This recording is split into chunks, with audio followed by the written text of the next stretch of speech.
Pagbasa mula sa Awit ni Solomon. Gabi-gabi sa higaan ang mahal ko'y hinahanap, ngunit hindi masumpungan kahit nasa pangarap. Akong ito'y bumabangon sa lungsod ay naglalakad, ang lansangan sa paligid ay aking ginagalugad, ngunit hindi matagpuan ang sinta kong nililiyag.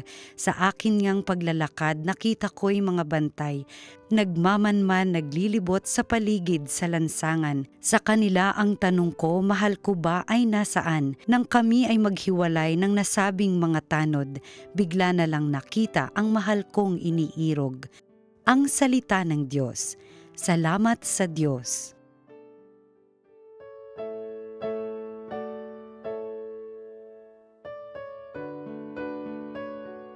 Ang pag-ibig ng may kapal ay tunay na walang hanggan. O pasalamatan ang Panginoong Diyos pagkat siya'y mabuti. Ang kanyang pag-ibig ay pangwalang hanggan at mananatili. Nang tayo'y malupig ng mga kaaway, di niya nilimot. Ang kanyang pag-ibig ay mananatili at di matatapos. Nang tayo'y masakop ng mga kaaway, pinalaya tayo. Ang kanyang pag-ibig ay mananatili, hindi magbabago. Ang pag-ibig ng may kapal ay tunay na walang hanggan. Ang mga panganay ng mga Ehipsyo ay kanyang pinatay. Ang kanyang pag-ibig ay di kumukupas at pangwalang hanggan. Ang nasa Ehiptong mga Israelita, siya ang naglabas. Ang kanyang pag-ibig ay mananatili at hindi kukupas. Ang ginamit niya'y mga kamay niyang makapangyarihan. Ginagawa niya ito pagkat ang pag-ibig niya'y walang hanggan. Ang pag-ibig ng may kapal ay tunay na walang hanggan. Ang dagat ng tambo ay kanyang hinati at natuyong tunay. Ang kanyang pag-ibig ay hindi kukupas at pangwalang hanggan. Ang pinili niyang bayan ng Israel ay doon dumaan. Ang pag-ibig niya ay hindi kukupas at pangwalang hanggan. Ang harit Faraon at ang hukbo nito ay kanyang nilunod. Ang pag-ibig niya ay pangwalang hanggan, hindi matatapos. Ang pag-ibig ng may kapal ay tunay na walang hanggan. Ang mabuting balita ng Panginoon ayon kay San Mateo. Noong panahong iyon, umalis ang mga Pariseyo at nag-usap-usap kung paano ipapapatay si Jesus. Alam ito ni Jesus kaya't umalis siya roon. Maraming sumunod sa kanya at pinagaling niya ang lahat ng may sakit. Ngunit mahigpit niyang ipinagbilin sa kanila na huwag ipamamalita ang tungkol sa kanya. Nangyari ito upang matupad ang sinabi ni Propeta Isaías. Naririto ang lingkod ko na ako rin ang humirang. Minamahal ko ng labis, lubos kong kinalulugdan. Ang banal kong espiritu sa kanya ay ibibigay. Sa lahat ng mga bansa ibabadhay katarungan. Hindi siya makikipagtalo, mahinahon kung mangusap.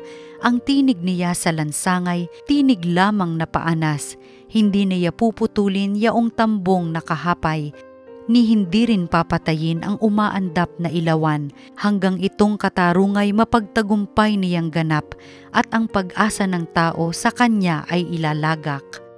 Ang mabuting balita ng Panginoon. Pinupuri ka namin, Panginoong Hesukristo.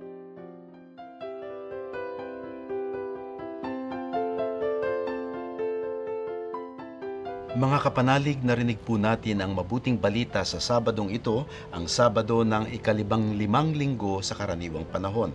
At sa araw pong ito ay kapistahan ni Maria Magdalena, Mary Magdalene. Una po, si Mary Magdalene ay may reputasyon na pagiging isang masamang babae, ika nga.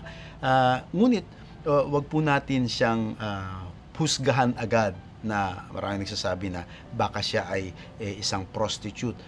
Sabi po sa atin ng mga Bible scholars, wala pong nagsasabi na siya ay isang prostitute.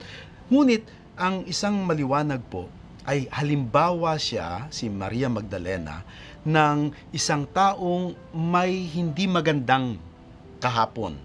May nakalipas siya na hindi maganda. Ngunit, sa pamamagitan ni Kristo, dahil siya ay na-encounter niya si Jesus sa kanyang buhay, nagkaroon ng malaking pagbabago sa kanya. ika nga 180 degrees yung kanyang pagbaliktad ng buhay. Kaya nga po ito ang isang sa atin na sa pamamagitan ni Kristo, kahit na ang isang pinakamasamang makasalanang tao ay nabibigyan ng pagkakataong magkaroon ng panibagong buhay. No? Sa ebanghelyo naman po na ating narinig, no? Naku, Panginoon, sinabi po dito na ang mga Pariseyo ay umalis at nag-usap-usap kung papaano ipapapatay si Jesus. Natanto niyo po ba, mga kapatid? This is premeditated murder. Sabi nga sa lengguwahe ng mga abogado, talagang pinagplanuhang patayin si Jesus. May mga tao po bang ganito sa ating kapanahunan na kapag basta hindi nila gusto o salungat sa kanilang pananaw, o isang critic sa kanila ay imbis na makipagdialogo, ay elimination na lang kaagad ang solusyon. Hindi ho kaya, mga kapatid, ito rin ang kultura at dahilan ng mga extrajudicial killing, EJK, o mga vigilante na nababasa at naririnig natin sa mga balitang nangyayari sa ating kapaligiran, na patay na lang, bakit mo pa ipapapriso yan? No, hindi na magbabago yan. O kaya eliminate immediately. At kaya nga minsan napagbibintangan lamang, kahit na may katotohanan, ay wala na, hindi na ipapablatter sa pulis o hindi na dadalhin sa wala nang due process, kill agad. Oo, tingnan niyo po, kahit ang ating Panginoon ay napagplanuhan din ng ganyan, napag-isipan din ng masama. Kaya nga po tayo, mga kapatid, ay siguro nilay-nilay lamang. Baka naman minsan kapag sa bugso ng galit at emosyon, nakakapag-isip tayo na sana mabangga siya o sana mawala siya o sana baka po nabibigla tayo, sapagkat kung ating pag-iisipan at pagninilayang mabuti, kung ganyan po ang ating kaisipan, di po tayo naiiba sa mga Pariseyo at mga eskriba na nagplanong ipapatay ang ating Panginoon. Pangatlo pong mensahe sa ating ebanghelyo ngayon, bagamat pinagplanuhan nila ng masama, pinag-isipan nila ng masama ang ating Panginoon, tingnan niyo po, pansinin ninyo, si Kristo, kabaliktaran ang ginawa. Bagamat alam niya na masama ang balak nila sa Kanya, siya ay nag-retreat lamang, hindi siya nakipag-away kaagad, nag-retreat lamang siya, at imbis na sila ang nais ay kumitil ng buhay, siya ay nagtataguyod ng buhay. Kung ang plano nila sa Kanya ay sirain ang Kanyang buhay, si Kristo nais niyang pagalingin, no? At itaguyod ang buhay. Jesus is always the good example of pro-life and peace in dealing with the evil around Him. Ganon din po sana sa ating buhay, no?